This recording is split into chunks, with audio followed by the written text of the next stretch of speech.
자, 2023 수능특강 문학, 오늘은 30쪽의 7강 작품의 작가 및 독자 맥락에 대해서 시작합니다. 지난 시간까지는 서정, 서사, 그 다음에 극, 교술갈래까지 봤었고요.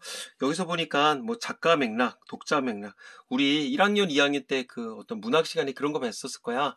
뭐 작가랑 작품이랑 독자랑 이렇게 막 화살표를 해놔서 작가 입장에서 보는 거 뭐 표현론, 그 다음에 시대를 보는 거 뭐 반영론, 그 다음에 독자 입장에서 보는 효용론, 그 다음에 그 작품만 바라보는 걸 뭐 내재적 관점, 뭐 내재론, 뭐 절대론 이런 식으로 본 적이 있었을 거야. 그 맥락에 대해서 얘기를 하는 것 같은데 여기는 그 첫 번째로 이제 작가 맥락, 그러니까 우리가 흔히 얘기하는 이제 표현론적인 관점이겠죠. 그 다음에 두 번째는 독자 맥락, 이른바 효용론이라고 보면 되겠고, 그래서 혹시나 해서 봤었더니 이제 다음에 8강에서는 이른바 작품의 문학사적, 상호 텍스트적 맥락이라고 해서 이제 문학사적 맥락, 어떤 작품 간의 연계성에 대해서 얘기를 하는 거겠지. 그리고 이제 상호 텍스트적 맥락이라고 하는 건 결국 뭐겠어? 어떤 하나의 작품이 다른 작품들과 어떤 여러 가지 뭐 직접적 어떤 간접적으로 영향을 주고받는 거, 이제 이런 거겠죠. 그러면 여기서 지금 이 문학사적도 있고 상호 텍스트적도 있고 뭐 작가 맥락, 독자 맥락이 있으면 그거가 없잖아요. 하나 말 그대로 사회 반영론적인 게 없잖아요. 혹시나 해서 다음을 봤었더니 9강에서 그게 있더라고요. 사회 문화적 맥락이랍시고 해서 여기 이런 식으로 나와 있어요. 그러니까 이제 이번 시간에는 그 첫 번째 걸로 해서 이제 작가 맥락, 즉 표현론적인 입장에 대해서 얘기를 할 거고, 독자 맥락, 즉 효용론적인 입장에 대해서 얘기를 할 거야. 자, 그러면 이제 맥락이라고 하는 건 어떤 그 개념적으로 우리가 뭐라고 알 수 있다? 뭐 나무, 가지, 줄기, 어떤 그 다음에 사람의 몸으로 얘기를 한다면 어떤 혈관, 그 다음에 뭐 신경막, 서로 막 이렇게 뭐 이어져 있는 거, 이런 걸 우리가 이제 맥락이라고 얘기를 하겠죠. 결국은 어떤 상호 작용을 한다는 얘기겠지. 연관성, 어떤 관련성, 이렇게 보면 되겠고요. 그 중에 이제 첫 번째로 이제 작가 맥락에 대해서 얘기를 하는 건데, 작가 맥락, 뭐 자기 표현으로서의 문학이라고도 볼 수가 있겠고, 그 다음에 작가 맥락의 요소에 대해서 얘기를 하는데, 작가 맥락이라고 하는 건 이런 거겠지. 쉽게 얘기하면 어떤 작품을 만들m에 있어서 어떤 작가의 성향, 인생관, 경험 등 어떤 이런 것들을 얘기를 하겠지. 결국은 이제 독자 입장에서는 작가의 뭐 기질이라고 해야 되나? 스타일이라고 얘기 되나? 어떤 그 다음에 그 사람의 인생의 어떤 그 과거 행적들, 이력이라고 얘기 될 거 아니야? 그런 것들을 작품을 수용하는데 어떤 적극적으로 활용할 수가 있더라. 그리고 결국은 독자 입장에서는 그 작가의 인생 경험을 독자의 어떤 인생에 반영을 한다, 투영을 한다. 그래서 어떤 상호 인격적 교류를 할 수 있다. 뭐 이런 식으로 거창하게도 뭐 얘기를 할 수가 있지 않을까 싶어요. 자, 작가는 불행한 부끄러운 어쩌저쩌 이런 일들을 어떤 사건을 보거나 겪었을 때 소통의 욕구나 치유의 의지 등을 바탕으로 이런 경험을 작품으로 형상화하더라. 아, 이런 것들을 어떤 경험을 내비쳐서 작품으로 형상화하는구나. 따라서 문학작품은 작가의 체험, 사상, 감정의 표현물이라 볼 수가 있더라. 아까 얘기한 대로겠지. 그러다 보니까 이제 여기에는 이런 것들이 반영이 될 것이고, 이때 작가의 창작 동기, 전기적 사실, 심리 상태 등이 작품 위에 주요한 단서가 될 수 있구나. 그렇겠네. 그러면 여기에 어떤 인생관, 경험 등이 나온다는 얘기고, 누가 어떤 시기 어떤 상황을 왜 썼는가 하는 물음을 통해 작품에 접근할 수 있다. 그럼 여기 나와 있었던 정지용의 유리창 같은 경우도 이 정지용의 체험, 정지용의 사상, 정지용의 어떤 이런 것들이 반영이 된다. 이렇게 볼 수가 있겠죠. 작가 맥락의 요소, 작가의 사회적 정체성, 출신, 성장 지역, 성별, 계층적 특성, 역사적 사건, 이런 것들을 뭐 전체적으로 볼 수가 있나 보죠. 자, 그 다음에 작품의 창작 동기, 이걸 왜 짓게 됐냐, 이 작가가 왜 짓게 됐느냐, 그런 거겠죠. 그래서 이제 왼쪽에 나오는 대로 이른바 표현론적이다, 이렇게 볼 수가 있겠지. 자, 그럼 여기서도 보면 외재적 관점이라고 그런단 말이야. 그러면 외재적은 뭐고 내재적은 뭐냐? 내재적은 그 작품 자체가만 바라보는 이른바 절대론적 관점이라고 보면 되겠고, 여기 나와 있는 표현론, 효용론, 그 다음에 저 뒤쪽에 나와 있는 반영론, 이제 그런 것들은 다 외재적 관점이더라, 이렇게 보면 되겠죠. 자, 다음에 가볼까? 이제 독자 맥락이라고 나와 있었는데, 독자 맥락은 뭐야? 어떤 똑같은 작품도, 독자가 어떤 입장에서 받아들이냐, 어떤 인생관, 어떤 가치관을 갖고 받아들이냐에 따라 다르다는 거잖아. 한번 가볼까? 독자는 문학작품을 감상함으로써 정서적 감흥, 미적인 감동 얻고 어떤 새로운 진실 발견, 윤리적 교훈을 얻기도 한다. 그래서 과거의 어느 독자가 경험한 감동과 교훈에 대한 기록을 바탕으로 작품에 대한 이해와 감상을 도모할 수 있는데, 자, 과거 독자, 현재 독자, 대화적 관계를 형성한다. 뭐 어떤 상호 관련성이 있다는 얘기겠죠. 자, 독자 맥락의 요소로는 이런 거겠지. 독자의 사회적 정체성, 세대적, 성적, 지역적, 계층적 특성에 따라 다르게 받아들인다는 얘기겠죠. 그 다음에 독자의 개인적 취향에 따라서도 다르게 받아들인다는 얘기고, 독자의 개인적 발달 수준에 따라, 즉 이런 것들에 따라 다르게 받아들일 수가 있다는 얘기겠지. 그래서 우리가 효용론적이다, 이렇게 볼 수가 있다 그랬어. 이것도 외재적 관점 중에 하나다, 이렇게 보면 되겠죠. 자, 그러면 이제 뭐 다음에 있는 8강은 다음 시간에 하겠고요. 이번 시간에 이제 정지용의 유리창에 대해서 얘기를 해봐야 되겠지. 뭐 중학교 때도 많이 배웠었고, 뭐 하다못해 뭐 이거를 이제 처음 듣는 친구들은 없을 거야. 그래도 한 번쯤은 이제 전체적인 요 맥락과 요 앞에 나왔던 어떤 설명대로라면 이 정지용 작가의 어떤 것들이 반영이 됐으며, 독자 입장에서는 그걸 어떤 식으로 받아들여야 되는지 그런 쪽에다 이제 포커스를 맞추고선 한번 이야기를 해봅시다. 정지용의 유리창. 자, 일단 1번 보기를 바탕으로 윗글을 감상한 내용으로 적절하지 않은 것은 정지용의 유리창 1은 시인이 29세대던 1930년에 쓴 것으로, 배경 지식 주네. 갑작스러운 병으로 자식을 잃은 젊은 아버지의 비통한 심정을 노래한 작품으로 알려져 있다. 이 작품은 주변 상황을 인지하는 과정에서 미묘하게 변하는 화자의 정서를 형상하고 있다. 그러면 어떻게 변하는지 우리가 알아야 되겠지? 주변 상황을 어떻게 인지할까? 이제 이것도 우리가 시를 보면서 살펴봐야 되겠지. 어떤 주변 상황인지. 자, 이런 점을 고려하여 작품을 감상하면, 여기서 얘기하는 이런 점이 뭐야? 어떤 주변 상황, 그 다음에 어떤 미묘하게 변하는 화자의 정서를 고려해서 작품을 감상하면 독자들도 아이를 잃은 아버지의 절절한 심정과 이를 심미적으로 승화하려는 태도를 느낄 수 있을 것이다. 그리고 이제 전체적으로 바라보면 이 앞쪽의 맥락으로 봤었을 때, 이거는 어떤 그 작가 맥락이라 봐야 되겠죠. 정지용이 어떤 입장에서 썼더라, 전기적 사실, 창작 동기, 어떤 심리 상태, 이렇게 보면 되겠고요. 뒤에 보니까 뭐 독자들도 어쩌고저쩌고 이걸 느낄 수 있다니까 이건 독자 맥락의 일환이다, 이렇게 보면 되겠죠. 그 다음에 보니까 여기 뭐 차고 슬픈 것, 언날개 파닥거린다, 지우고 보는 물 먹은 별, 보석, 넌 산새처럼 날아갔구나, 이런 것들은 분명히 굵은 글자로 나와 있지 않네. 보통 이렇게 나와 있는데, 자, 이런 것들을 이제 우리가 실시간으로 오며가며 볼 필요가 있지 않을까 싶어요. 자, 다음에 기억과 니은에 들어갈 적절한 시어를 써볼까요? 역설 중엔 하나의 대상을 상호 모순되거나 대립적인 시어로 수식하는 방법이 있다. 이거 지난 시간에 그거 있었잖아. 정직한 사기한 얘기를 하면서 거기에 뭐 나왔었는데, 모순 형용이라고 나왔었죠. 그치, 모순 형용에 대해서 나왔었는데 그런 비슷한 언급이 여기 또 나오네. 이 시에 나오는 외로운 황홀한 심사가 이해에 해당한다. 유리를 닦는 화자가 지닌 모순된 감정을 표현한 것으로 해석할 수 있는데, 시구에서 블랄라는 너와 함께 할 수 없는 현실을 인식하는 데서는 부정적 정서를, 그 다음에 블랄라는 그럼에도 불구하고 유리 너머로 잠시나마 너를 만날 수 있다는 기대감에서는 긍정적 정서를 표현한 것이다. 이거를 딱 보자마자 외로우니 부정적 정서, 황홀하니 뭐 긍정적 정서겠지. 그래도 한 번쯤은 다시 한번 살펴볼 필요가 있겠고요. 그 다음에 3번 윗글을 감상한 독자의 반응인데, 자, 이것도 어떤 독자 맥락을 살펴보자는 얘기인 것 같아. A에 해당하는 내용을 한 문장으로 서술하낸다.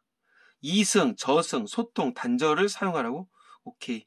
자, 이 작품에 나오는 유리에는 꿈과 유사한 두 기능이 있대. 자, 이 시의 제목, 유리창이 어떤 식으로 우리에게 의미를 부여하는지 해서 한번 차근차근 살펴볼 필요가 있지 않을까 싶어요. 자, 그럼 시작할게요.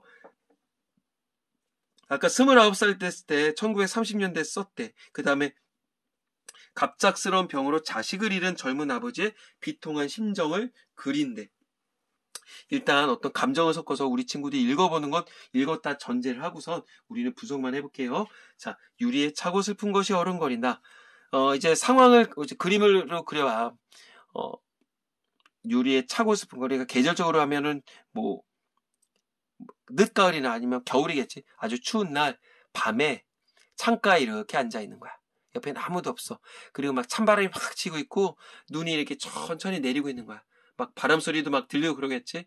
그랬을 때 내가 이렇게 이렇게 창에다가 이렇게 입김을 불면 거기 이렇게 뿌옇게 뭐가 이렇게 뭐 성에라고 하면 안 되겠고 그 입김이 이렇게 뭐 새겨졌다가 한순간 확 없어지는 게 아니라 몽글몽글몽글 이렇게 없어지게 되는 거 아니야? 이제 그런 상황이라고 보면 될 것 같지.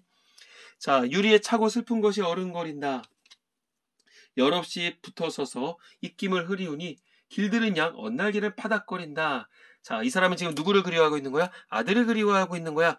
유리에 차고 슬픈 것이 어른거린다. 이 차고 슬픈 것은 뭘까? 어떤 죽은 아이의 어떤 모습이라고 보면 되겠지. 1차적으로는 입김이겠지. 차고 슬픈 것. 하지만 이게 궁극적으로 나타내고자 하는 어떤 의미는 죽은 아이의 어떤 모습이더라. 이렇게 볼 수가 있겠죠. 어른거리고 있는가 똥 이렇게 만들어지는 게 아니라 뿌옇게 이렇게 만들어지겠죠. 열없이 붙어서서 입김을 흐리우니 열없이 기운 없이 맥없이 왜? 아이가 죽었어. 아무것도 없는 상태인 거야. 당연히 열없을 수밖에 없겠죠. 기운도 없다. 별다른 의미도 없다. 사실은 이제 어떤 사전 딕셔너리를 찾아보면 여기 겸연쩍다는 의미가 있단 말이야. 그러니까 겸연쩍지. 이 사람 입장에서 혼자 하고선 입김을 불면서 죽은 내 자식의 얼굴을 그려. 무슨 의미가 있어? 그러니까 개면쩍다고도 볼 수 있겠지. 근데 전체적인 의미로 봤었을 때 이거는 기운 없이 별다른 의미 없이 이렇게 보는 게 조금 낫지 않을까 싶어요. 자, 기운 없이 유리창에 붙어서서 입김을 허허 흐리운데 자, 결국 왜 그럴까? 어떤 자식 잃은 상실감에서 나타나는 태도겠고 길들은 양 엇날개를 파닥거린다. 길들은 것처럼 뭐가? 그 입김이 길들은 새처럼 엇날개를 파닥거린다. 자, 여기서 얘기하는 엇날개를 파닥거린다. 엇날개라고 하는 건 뭐겠어? 말 그대로 불면 이렇게 없어질 거 아니야. 그쵸?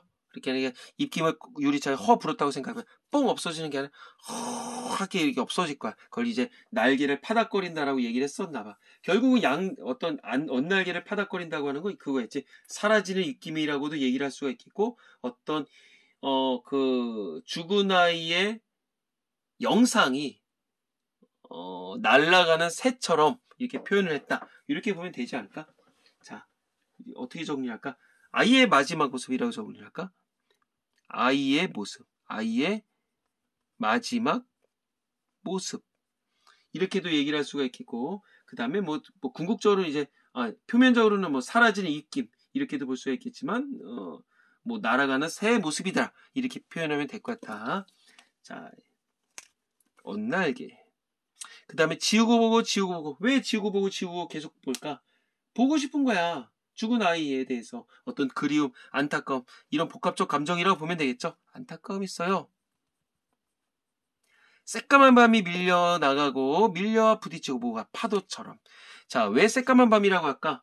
일단은 새까만 밤 허탈한 거지. 어떤 심리적으로 허탈하고 상실감이 있고 이제 이런 걸 표현할 수도 있었겠고 새까만 밤이라고 하는 건 결국은 어떤 죽음의 세계, 아이가 있는 그 죽음의 세계라고 볼 수가 있겠지.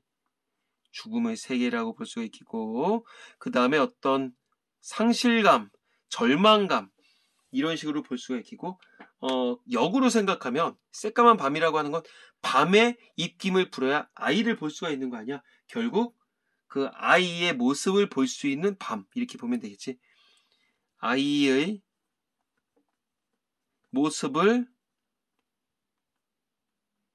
볼 수 있는 밤 이런 식으로 정리를 해도 될 거예요. 자, 밀려나가고 밀려와 부딪히고 뭐처럼? 파도처럼. 자, 우리가 조수간만이라고 그랬잖아. 결국은 여기서 얘기하는 건 밀물과 썰물이다. 이런 식으로도 얘기를 할 수가 있겠고 그 다음에 밀려나가고 밀려와 부딪히고 우리 사람의 힘으로는 그거를 억지로 할 수 있다 없다? 없다. 결국은 아이가 죽었었던 건 불가항력적인 거다. 불가항력적인 어떤 죽음의 세계이더라. 이런 식으로도 얘기를 할 수가 있겠죠.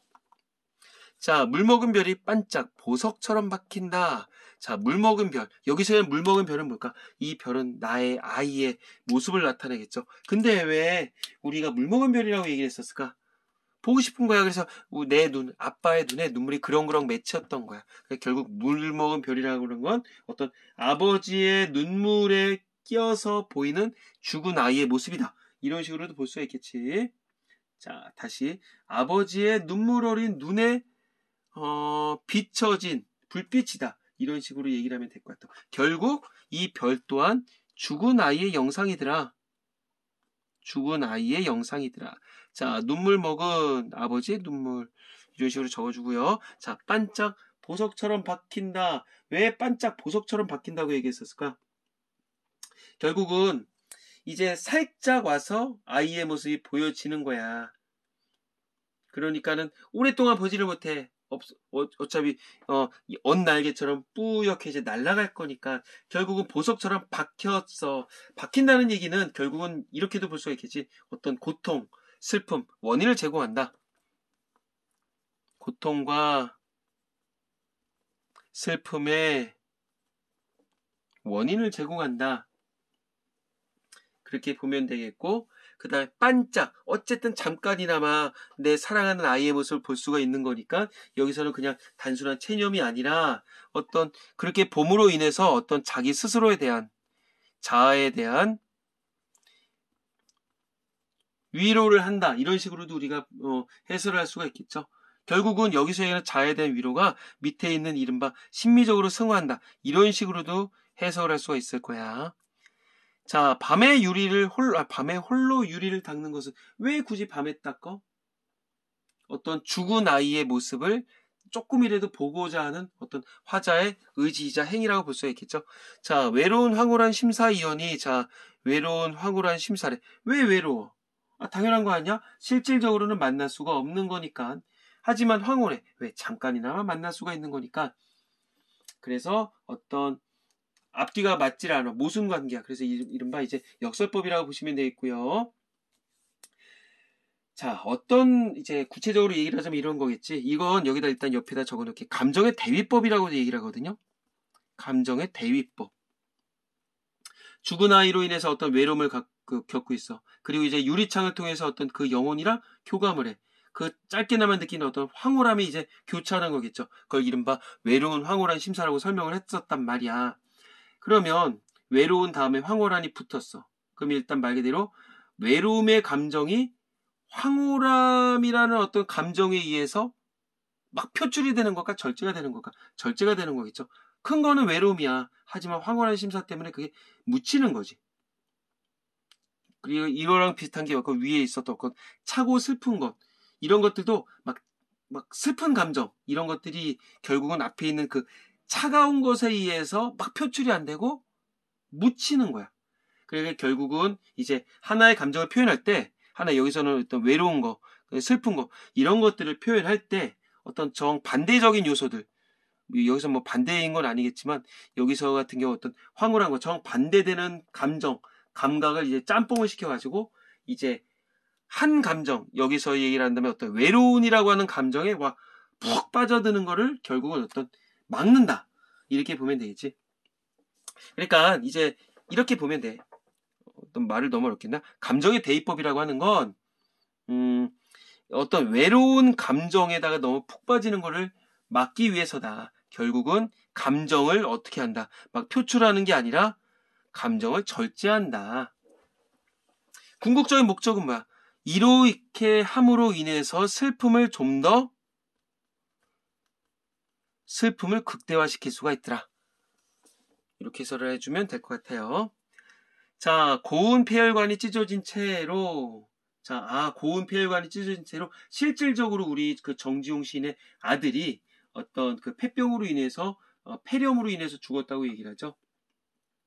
자, 고운 폐혈관이래. 그러면 그냥 폐혈관이라도 얘기를 해도 되는데 왜 고운 폐혈관이라고 얘기를 했을까? 우리 아이의 어떤 부드러운 모습, 어떤 약한 모습을 표현한 거겠죠. 찢어진 채로. 그러면 얼마만큼 왜 찢어졌다고 할까? 그냥 폐혈관이 아픈 채로 이렇게 해도 되는데 찢어진 채로 결국 어떤 아이의 고통스러워하는 모습을 우리가 좀 연상할 수가 있겠죠. 결국 어떤 그 죽음의 원인을 우리가 알 수가 있더라.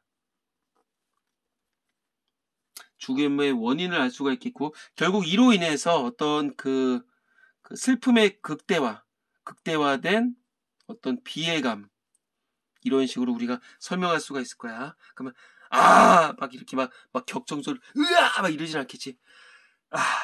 넌 산새처럼 날아갔구나. 거의 이제 막 그냥 이렇게 팍 이렇게 던지는 거야. 그냥 이렇게 으아 이게 아니라 넌 이렇게 갔구나.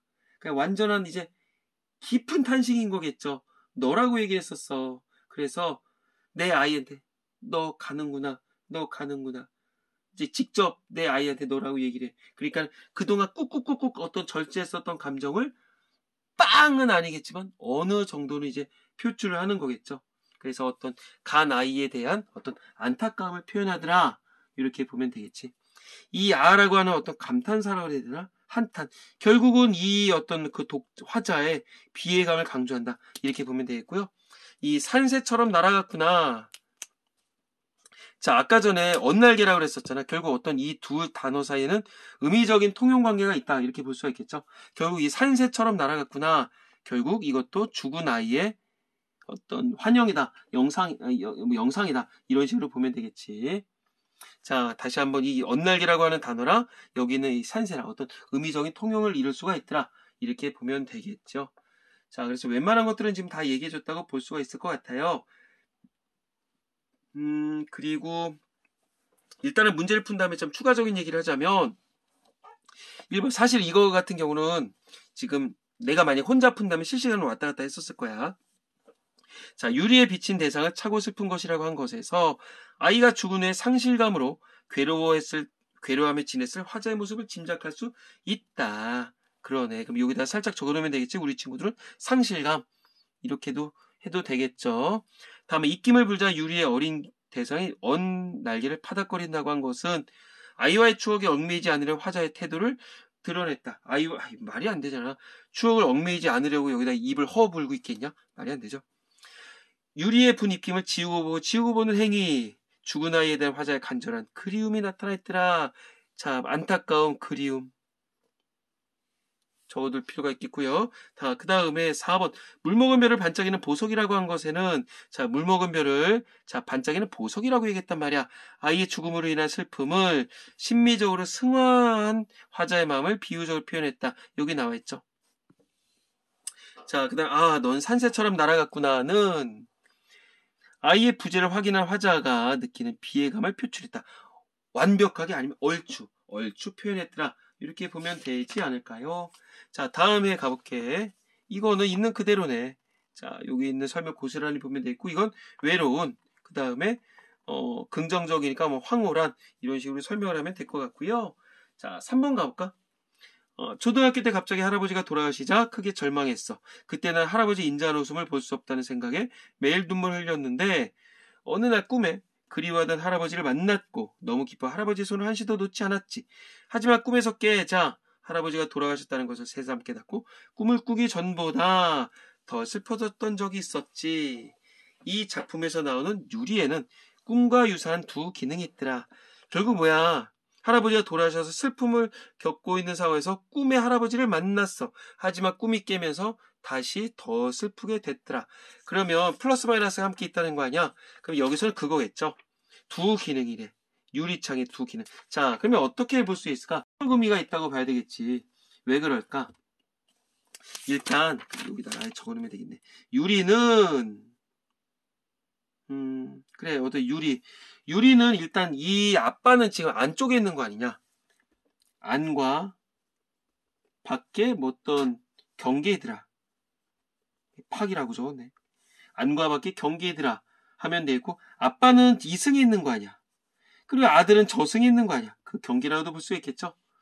그 다음에 어떤 삶과 죽음의 경계들아 이렇게 보면 되겠지. 그러니까 결국은 어떤 유리창이라고 하는 것은 어떤 죽은 아기가 있는 저편의 곳, 밤, 죽음의 세계, 그리고 화자가 있는 안, 이승, 삶의 세계를 연결을 해주는 거겠지. 뭐를 통해서? 입김을 허불면서 소통을 통해서. 하지만 직접적으로는 만날 수 없는 거겠죠. 그러니까 결국 이 유리창이라고 하는 건 이 단절과 단절과 소통의 어떤 매개체이더라. 이중적 의미가 있더라. 이런 식으로 설명을 하면 되지 않을까 싶어요. 자, 그러면 여기서 제일 중요한 게 뭐냐면 좀 말을 좀 어렵게 해볼까? 어떤 슬픔의 정서를 이 유리창을 통해서 유리창이라고 하는 어떤 사물에다가 연계해서 암시한다. 이런 식으로도 볼 수 있지 않을까 싶어. 해볼까? 다시 한번. 자, 이 유리창이라고 하는 그 소재를 통해서 이 작가의 이 시적 화자의 어떤 정서, 슬픔의 정서를 보이냐? 슬픔의 정서를 결국 어떤 유리창이라고 하는 어떤 객관적 사물, 자, 객관적 사물에다가 연계를 시킨다. 우리가 보통 시에서는 투영이라는 얘기를 많이 하죠.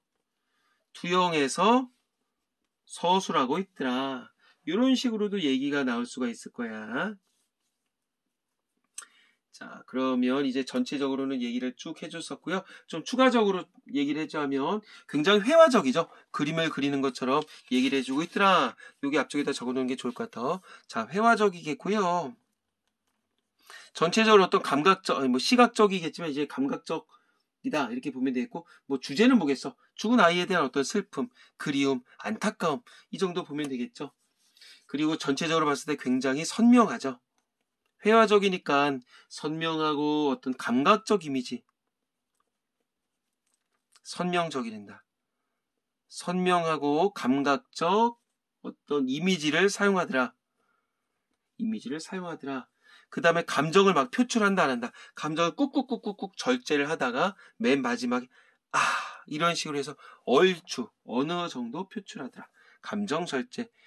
감정 절제를 아까 전에 뭐라고 설명했다? 감정의 대위법이라고 한다 그랬었죠. 그 다음에 위에 외로운 황홀한 심사. 당연히 이제 역설이겠지. 그리고 이제 뭐 모순어법을 통해서 결국 어떤 시의 함축성을 높인다. 이런 식으로도 얘기를 할 수가 있을 것 같아요.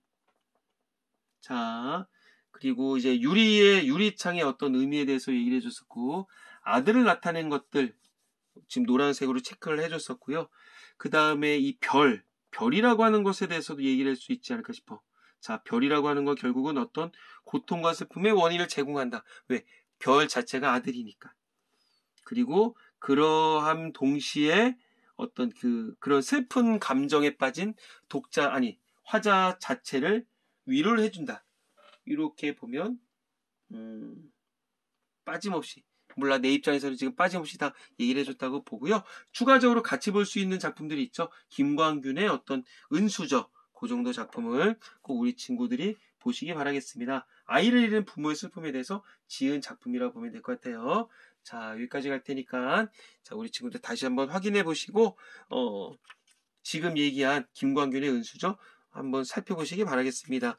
자, 수고했어요.